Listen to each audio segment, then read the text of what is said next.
আপুনি চাই আছে আফটাৰনুন এক্সপ্ৰেছ আৰু ষ্টুডিঅ'ত মই প্ৰাঞ্জল। GMCHত স্বাস্থ্যমন্ত্ৰী হিমন্ত বিশ্ব শৰ্মাই ইতিমধ্যে সংবাদমেল সম্বোধন কৰিলে। কৰোনাৰ শেহতীয়া পৰিস্থিতিক লৈ তেওঁ সংবাদমেল আয়োজন কৰিলে। 10 দিনলৈ কৰোনা আক্ৰান্ত বৃদ্ধিৰ আশংকা কৰা হৈছে। 100 ৰোগী থকা জিলাত 8ম শ্ৰেণীলৈ স্কুল বন্ধ ঘোষণা কৰা হৈছে। ব্যক্তিগত স্কুলৰ ক্ষেত্ৰতো একেই সিদ্ধান্ত লোৱা হৈছে। গুৱাহাটীত বৃদ্ধি পাইছে ICU বেডৰ সংখ্যা। MMCHত 28, কালাপাহাৰত 34, GMCHত 92খন বেড আছে। সৰুসজাইত থাকিব 430খন ICU বেড। সংবাদমেলৰ পিছতেই GMCHত আৰম্ভ কৰা ICU নিৰ্মাণৰ স্থলী পৰিদৰ্শন মন্ত্ৰী হিমন্ত বিশ্ব শৰ্মাৰ।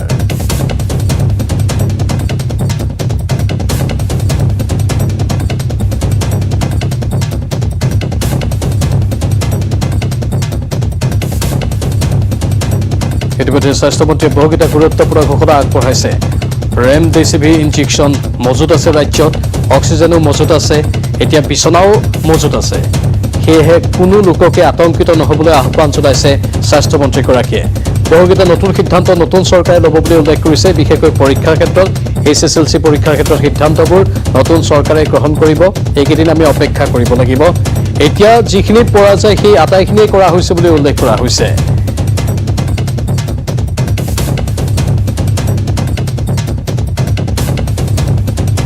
ইতিমধ্যে স্বাস্থ্যমন্ত্ৰীয়ে GMCHত এই সংবাদমেল সম্বোধন কৰিলে। আমি উল্লেখ কৰিছোঁ সংবাদমেলত কি কৈছে স্বাস্থ্যমন্ত্ৰীগৰাকীয়ে।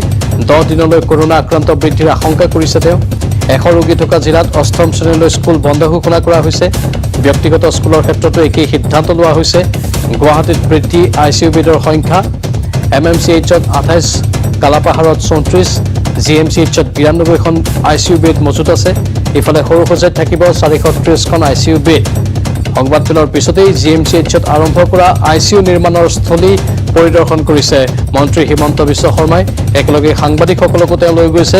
সাংবাদিকসকলকো সেই নতুন ICU নিৰ্মাণৰ সেই সামগ্ৰিক প্ৰক্ৰিয়াটো দেখুৱাইছে স্বাস্থ্যমন্ত্ৰীগৰাকীয়ে।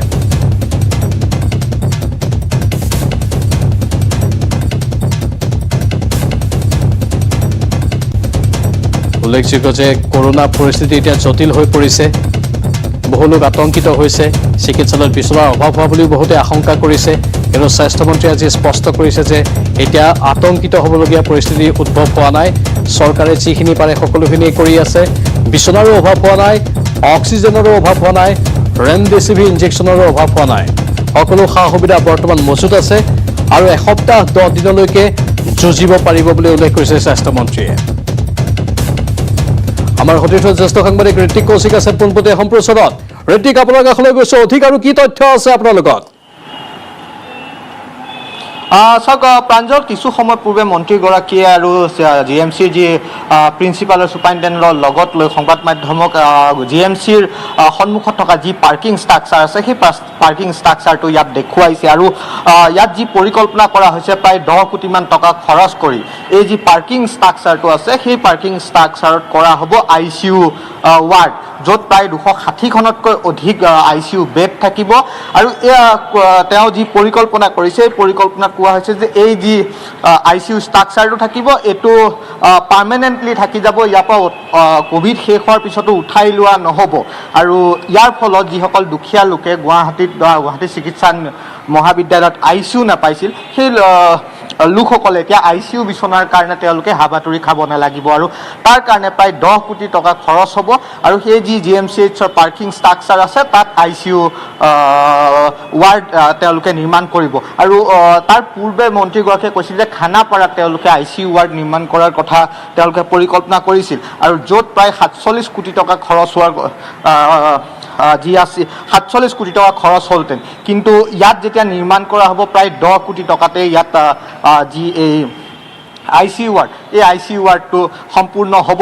আৰু তাৰ কাৰণে তেওঁলোকে পৰৱৰ্তী সময়ত যদি প্ৰয়োজন হয় তেতিয়াহে খানাপাৰাত তেওঁলোকে ICU ৱাৰ্ডটো নিৰ্মাণ কৰিব। তাৰ সমান্তৰালভাৱে মন্ত্ৰীগৰাকীয়ে কিছু সময় পূৰ্বে যি সংবাদমেল দিছিল এই সংবাদমেলত উল্লেখ কৰিছে যে অসমত বৰ্তমান যি 61 মেট্ৰিক টন অক্সিজেন বৰ্তমান অসমে দৈনিক লাভ কৰিব আৰু বৰ্তমান যি খৰচ হৈছে অক্সিজেন যাৰ ৰোগীক দিয়া হৈছে প্ৰায় 20 metric ton 40 metric ton oxygen প্ৰত্যেক দিনাই অসমত ৰাহি হৈ আছে যাৰ কাৰণে কোৱা হৈছে যে অহা এসপ্তাহ 10 দিনৰ কাৰণে অক্সিজেনৰ কোনো অভাৱ নহয় আৰু এই ক্ষেত্ৰত তেওঁলোকে আৰু যাতে অক্সিজেন তেওঁলোকে আনিব পাৰে অসম চৰকাৰে বা স্বাস্থ্য বিভাগে আনিব পাৰে চিকিৎসালয়সমূহক দিব পাৰে তাৰ কাৰণে তেওঁলোকে ভূটানৰ লগতো যোগাযোগ কৰিছে আৰু আন স্থানত ডিমাপুৰ হওক বা ভূটান হওক তেনেধৰণে অসমৰো বিভিন্ন স্থানত যি প্লাণ্টসমূহ আছে সেই প্লাণ্টসমূহৰ লগত যোগাযোগ কৰিছে আনহাতে আন এটা গুৰুত্বপূৰ্ণ কথা কৈছে যে ৰেমডিচিভিৰ যি ড'জ আছে প্ৰায় 25,000 ড'জ অসমত বৰ্তমান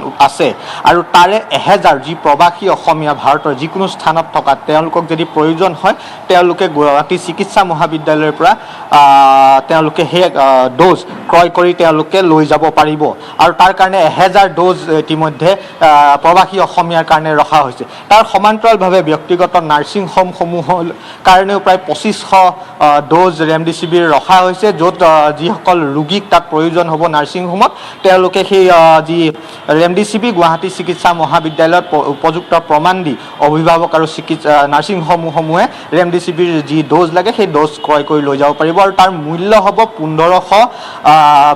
1568 ৰুপিজ তাতকৈ অধিক মূল্যত নাৰ্ছিং হোমসমূহে ল'ব নোৱাৰিব তাৰ সমান্তৰালভাৱে আন এটা কৈছে যে যিসমূহত 100তকৈ বেছি ক'ভিড পজিটিভ হৈছে প্ৰায় 25খনতকৈ জিলাত সেই জিলাসমূহত এতিয়া আগতে যি ক্লাছ 5লৈকে বিদ্যালয়সমূহ বন্ধ দিয়া হৈছিল এতিয়া সেইটো শিক্ষা বিভাগৰ নতুন নিৰ্দেশনা সেইটো ক্লাছ 8লৈকে হ'ব আৰু য'ত 1000লৈকে বৃদ্ধি পাইছে সেই জিলাসমূহ বা সেই স্থানসমূহত সকলো শিক্ষা প্ৰতিষ্ঠানসমূহ বন্ধ কৰি দিয়া হ'ব ঋতিক যিখিনি ব্যৱস্থাৰ কথা কোৱা হৈছে অক্সিজেনৰ কথা ৰেমডিচিভি ইনজেকশ্যনৰ কথা বেডৰ সংখ্যাৰ কথা সেইখিনি এসপ্তাহলৈকে থাকিব বুলি স্বাস্থ্যমন্ত্ৰীগৰাকীয়ে কৈছে অৰ্থাৎ এসপ্তাহলৈ যুঁজিবলৈ এইখিনি ব্যৱস্থা আছে কিন্তু এসপ্তাহৰ পাছত যেতিয়া ৰোগীৰ সংখ্যা বৃদ্ধি পাই যাব তেতিয়া হয়তো কিছু জটিল হ'ব পাৰে চাওক জটিল হ'ব পাৰে আৰু দৈনিক যি মন্ত্ৰীগৰাকীয়ে কৈছে দৈনিক এই ক্ষেত্ৰত ICU যি বেড সেই বৃদ্ধি কৰাৰ কাৰণে তেওঁলোকে ব্যৱস্থা কৰি আছে যেনেধৰণে মই উল্লেখ কৰিছোঁ যে এই যি GMCHৰ পাৰ্কিং ষ্ট্ৰাকচাৰ আছে তাত ICU ৱাৰ্ড কৰা হৈছে আজিৰ পৰা যি সৰুসজাই ষ্টেডিয়ামত যি নিৰ্মাণ কৰা হৈছিল সেই নিৰ্মাণ সম্পূৰ্ণ হৈছে আৰু তাতো প্ৰায় 400তকৈ অধিক ICU বেড আছে আৰু সেই স্থানসমূহতো এতিয়া ৰোগীসমূহ যাব পাৰিব আৰু মন্ত্ৰীয়ে কৈছে যে অহা 7 পৰা 10 দিনলৈকে সকলো ধৰণৰ পৰিস্থিতি নিয়ন্ত্ৰণ কৰিব পৰাকৈ স্বাস্থ্য বিভাগ সাজু হৈ আছে আৰু তেওঁলোকে এই ক্ষেত্ৰত যি যাৱতীয় ব্যৱস্থা সেই যাৱতীয় ব্যৱস্থা গ্ৰহণ কৰিছে আৰু এই ক্ষেত্ৰত আন এটা কথা কৈছে যে নতুন চৰকাৰ আহিলেহে বহুতখিনি কাম আগবাঢ়িব পাৰিব কাৰণ এই বৰ্তমান সময়ছোৱাত ৰাজ্য চৰকাৰখনে কোনো ধৰণৰ ফাইল বা ফাইনেন্সিয়েল গ্ৰাণ্ট তেওঁলোকে দিব নোৱাৰে যাৰ কাৰণে অসুবিধা হৈ আছে আৰু সেই 2 তাৰিখৰ পিছত নতুন চৰকাৰ হোৱাৰ লগে লগে আৰু পদক্ষেপ গ্ৰহণ কৰিব পাৰিব ধন্যবাদ ঋতিক এইখিনি তথ্যৰ বাবে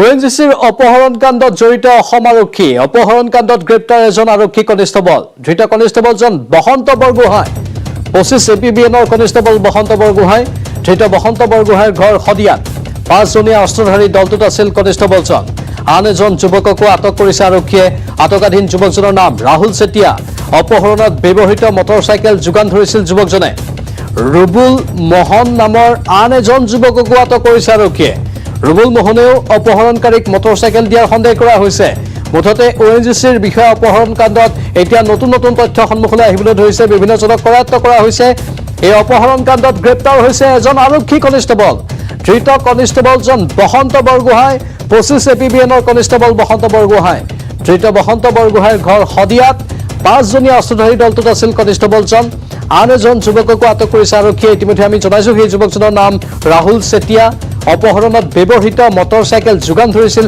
ৰাহুল চেতিয়া নামৰ যুৱকজনে ইফালে ৰুবুল মোহন নামৰ আন এজন যুৱককো আটক কৰিছে আৰক্ষীয়ে ৰুবুল মোহনেও অপহৰণকাৰীক মটৰচাইকেল দিয়াৰ সন্দেহ কৰা হৈছে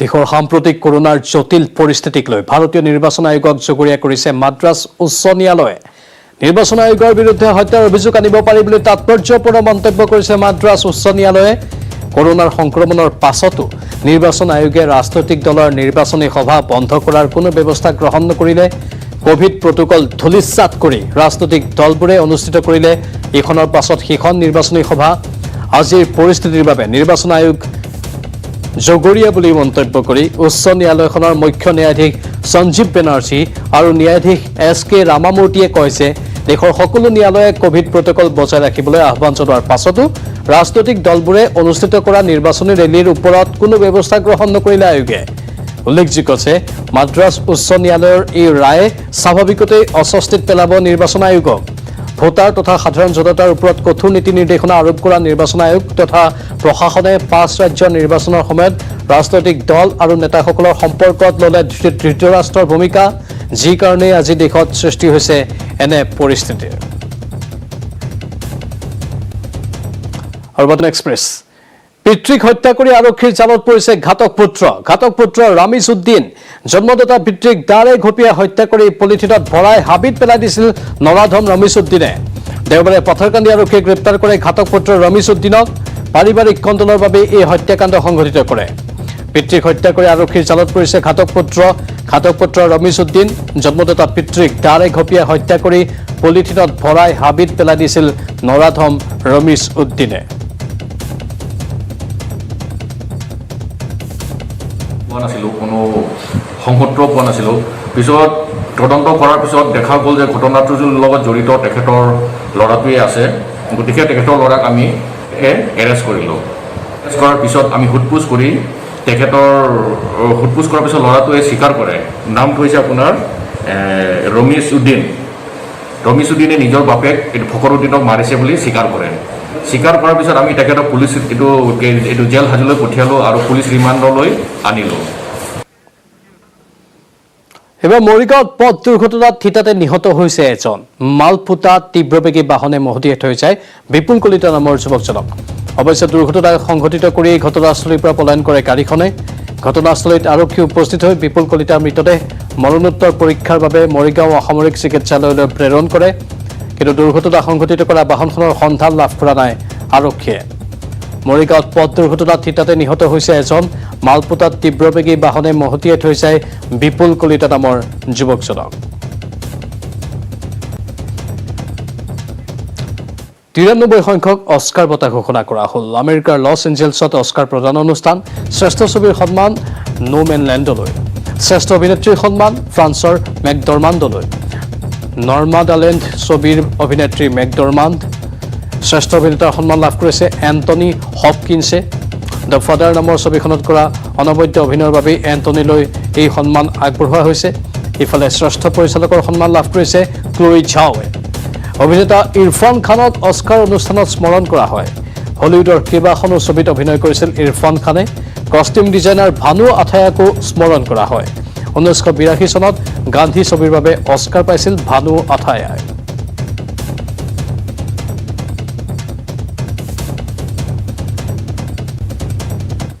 পুনৰ বিতৰ্কৰ আৱৰ্তত হুজাই টোলগেট নিশাৰ ভাগত হুজাই টোলগেটত বিহুৱা দলক মাৰপিটৰ অভিযোগ নগাঁও জামুগুৰি মৌকুহি বিহুৱা দলক আক্ৰমণৰ অভিযোগ উত্থাপন হৈছে বিহুৱতী অংকুৰিমা বৰদলৈ আৰু দলটোৰ কেইবাজনো বিহুৱাক আক্ৰমণৰ অভিযোগ উত্থাপন হৈছে নিশাৰ ভাগত হুজাই জিলাৰ কাকিত অনুষ্ঠান সামৰি আহিছিল বিহুৱা দলটোৱে টোলগেটত নিৰ্ধাৰিত মূল্যতকৈ অধিক ধন দাবীৰ অভিযোগ উত্থাপন কৰিছে তেওঁলোকে দাবী কৰা অতিৰিক্ত ধন নিদিয়াৰ বাবে টোলগেটৰ কৰ্মচাৰীয়ে মাৰপিট কৰাৰ অভিযোগ উত্থাপন হৈছে খুৰাশক্ত কৰ্মচাৰীয়ে গুৰুলকৈ প্ৰহাৰ কৰাৰ অভিযোগ উত্থাপন হৈছে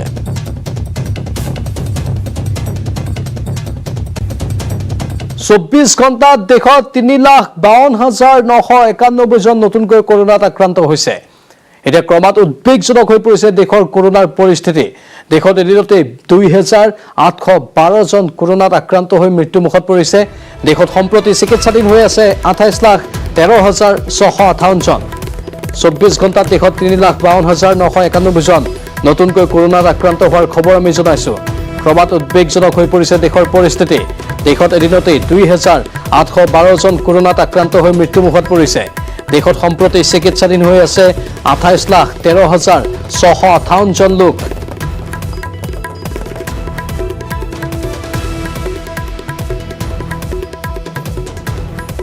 ইফালে অসমৰ ডিব্ৰুগড়ত কৰোনাত আক্ৰান্ত হৈ 2জনকৈ লোকৰ মৃত্যু হৈছে। ব্ৰহ্মপুত্ৰ নাৰ্ছিং হোমত মৃত্যু হৈছে মইনুদ্দিন আহমেদ নামৰ লোকজনৰ। মৰাণ কুশলনগৰৰ নিবাসী আছিল লোকজন। অইল ইণ্ডিয়া লিমিটেড প্ৰডাকশ্যনৰ বিষয়া আছিল আহমেদ। AMCHতো কৰোনাত আক্ৰান্ত হৈ আন এজনৰ মৃত্যু হৈছে। কৰোনাত আক্ৰান্ত হৈ প্ৰফুল্ল শইকীয়া নামৰ লোকজনৰ মৃত্যু হৈছে। মৃত্যুৰ সময়ত লোকজনৰ বয়স আছিল 58 বছৰ। প্ৰফুল্ল শইকীয়াৰ ঘৰ AMCHৰ চৌহদতে।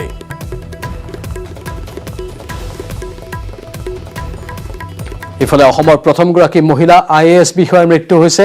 কোভিডত আক্ৰান্ত হৈ মৃত্যু হৈছে IAS বিষয়া পাৰুল দাসৰ। মহানগৰীৰ এখন হস্পিটেলত চিকিৎসাধীন হৈ আছিল পাৰুল দাস। পাৰুল দাস অসমৰ প্ৰাক্তন অতিৰিক্ত মুখ্য সচিব। অসমৰ প্ৰথমগৰাকী মহিলা IAS বিষয়াৰ মৃত্যুৰ খবৰ আমি জনাইছো। কোভিডত আক্ৰান্ত হৈ মৃত্যু হৈছে IAS বিষয়া পাৰুল দাসৰ। মহানগৰীৰ এখন হস্পিটেলত চিকিৎসাধীন অৱস্থাত আছিল পাৰুল দাস। পাৰুল দাস অসমৰ প্ৰাক্তন অতিৰিক্ত মুখ্য সচিব। আনফালে JNUৰ অধ্যাপক ডক্টৰ অলকেশ বৰুৱাৰ মৃত্যু হৈছে। কোভিডত আক্ৰান্ত হৈ মৃত্যু হৈছে ডক্টৰ অলকেশ বৰুৱাৰ। চিকিৎসাৰ অভাৱতে মৃত্যু হৈছে অধ্যাপক অলকেশ বৰুৱাৰ। অক্সিজেনৰ সুবিধাও পোৱা নাছিল অধ্যাপকগৰাকীয়ে। বিধানসভাৰ প্ৰাক্তন অধ্যক্ষ পুলকেশ বৰুৱাৰ ভাতৃ ডক্টৰ অলকেশ বৰুৱা। JNUৰ অধ্যাপক ডক্টৰ অলকেশ বৰুৱাৰ মৃত্যুৰ খবৰ আমি জনাইছো। কোভিডত আক্ৰান্ত হৈ মৃত্যু হৈছে ডক্টৰ অলকেশ বৰুৱাৰ। চিকিৎসাৰ অভাৱত মৃত্যু হৈছে অধ্যাপক অলকেশ বৰুৱাৰ।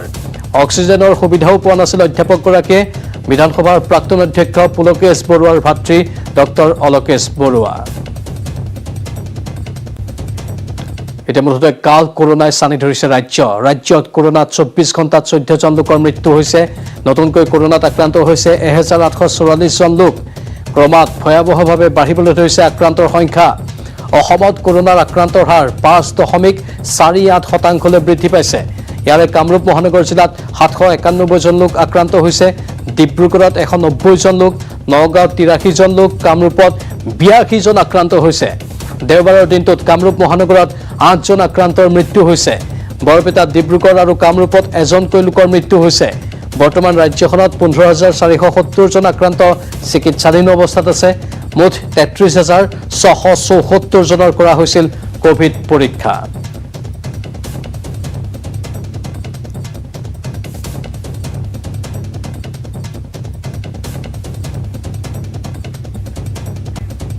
মুঠতে এতিয়া ৰাজ্যত প্ৰতি মুহূৰ্ততে বাঢ়িছে কৰোনা আক্ৰান্তৰ সংখ্যা। দেওবাৰৰ দিনটোত গোলাঘাট জিলাত আক্ৰান্ত হৈছে 30 জন লোক। জিলাখনত 317 জনলৈ বৃদ্ধি পালে কোভিড আক্ৰান্তৰ সংখ্যা। শোণিতপুৰতো বৃদ্ধি পাইছে কৰোনা আক্ৰান্তৰ সংখ্যা। নতুনকৈ 73গৰাকী লোকৰ দেহত শোণিতপুৰত ধৰা পৰিছে কৰোনাৰ অৱস্থিতি। শোণিতপুৰ জিলাত 592গৰাকীলৈ বৃদ্ধি পাইছে আক্ৰান্তৰ সংখ্যা। যোৰহাটতো ভয়ানক হাৰত বৃদ্ধি পাইছে কৰোনা আক্ৰান্তৰ সংখ্যা। দেওবাৰৰ দিনটোতেই আক্ৰান্ত হৈছে 44গৰাকী লোক। দ্বিতীয়টো লহৰত যোৰহাটত 404গৰাকীলৈ বৃদ্ধি পাইছে আক্ৰান্তৰ সংখ্যা। গোৱালপাৰাত নতুনকৈ আক্ৰান্ত হৈছে 19 জন লোক। দেওবাৰে আক্ৰান্ত হোৱা 19 জনৰ সৈতে গোৱালপাৰাত 190 জনলৈ বৃদ্ধি পালে আক্ৰান্তৰ সংখ্যা। দেওবাৰৰ দিনটোত গোৱালপাৰাত সম্পন্ন হৈছে 1034 জন লোকৰ কোভিড পৰীক্ষা। দুৰ্ভাগ্যজনক খবৰ, ভিতালী দাসৰ জ্যেষ্ঠ ভাতৃৰো অকাল বিয়োগ ঘটিছে। GMCHত শেষ নিশ্বাস ত্যাগ কৰে পৰাগ দাসে। ভিতালী দাসৰ মৃত্যুৰ খবৰ পাই অসুস্থ হৈছিল তেওঁ। পুৱা 8 বজাত মৃত্যু হৈছে GMCHত। ভগ্নীৰ মৃত্যুত মানসিকভাৱে ভাগি পৰিছিল তেওঁ। প্ৰথমে GNRC আৰু তাৰ পিছত GMCHত ভৰ্তি কৰোৱা হৈছিল তেওঁ। তেওঁৰ নশ্বৰ দেহ নিয়া হৈছে উত্তৰ গুৱাহাটীৰ নিজা বাসভৱনলৈ।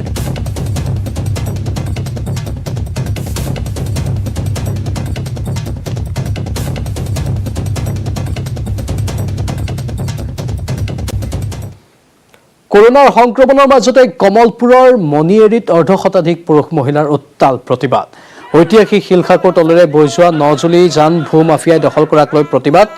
নজুলি জানৰ লগতে সংৰক্ষিত গো ৰিজাৰ্ভ ভূ মাফিয়াই বেদখল কৰাৰ বিষয়ে কমলপুৰ ৰাজচক্ৰ বিষয়াক অৱগত কৰিছিল যদিও কোনো সুফল নাপালে অঞ্চলটোৰ ৰাইজে। নজুলি জান বন্ধ কৰি দিয়াৰ ফলত অঞ্চলটোৰ 40-50খন গাঁও বাৰিষা পানীত বুৰ গৈ থাকিব বুলিও উল্লেখ কৰে প্ৰতিবাদকাৰীসকলে। বাৰিষাৰ সময়ত আমাৰ গোটেই ঘৰ বাৰী তল যাব।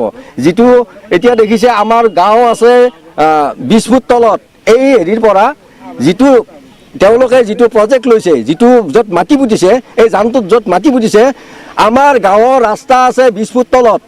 গতিকে ইয়াত যদি এইটো বন্ধ কৰি দিয়ে তেতিয়াহ'লে আমাৰ গাঁৱৰ ৰাস্তা ঘৰ বাৰী চব তাৰমানে 20 ফুট তলত পৰি যাব। গতিকে যদি প্ৰশাসনে এই বিষয়ত আমি অৱগত কৰাইছোঁ আৰু কৰিছোঁ, আৰু যদি ইয়াত কোনো প্ৰশাসনে ব্যৱস্থা গ্ৰহণ নকৰে তেতিয়াহ'লে আমি সমূহ এই অঞ্চলবাসী ৰাইজে অহা কালি পৰহিৰ ভিতৰত ইয়াত জংগী আন্দোলন গ্ৰহণ কৰিম। আৰু লগতে আমি ওপৰ যি আমাৰ হেৰি আছে উপায়ুক্ত মহোদয় আছে, উপায়ুক্ত মহোদয়ৰ ওচৰত আমি গৈ আমি তাত প্ৰতিবাদ সাব্যস্ত কৰিম। বকলিয়াঘাটৰ 2 নম্বৰ উদালিৰ বিশিষ্ট সমাজকৰ্মী তথা ধৰ্মপ্ৰাণ মহিলা ফুলমাই বৰাৰ মৃত্যু হৈছে। বাৰ্ধক্যজনিত কাৰণত মৃত্যু হৈছে বৰাৰ। মৃত্যুৰ সময়ত তেওঁৰ বয়স হৈছিল 82 বছৰ। সমাজকৰ্মী মহিলাগৰাকীয়ে ইহ সংসাৰত 3 পুত্ৰ 2 কন্যাৰ লগতে বোৱাৰী নাতি নাতিনী এৰি থৈ গৈছে। তেওঁৰ মৃত্যুত সমগ্ৰ বকলিয়াঘাটতে শোকৰ ছাঁ পৰিছে।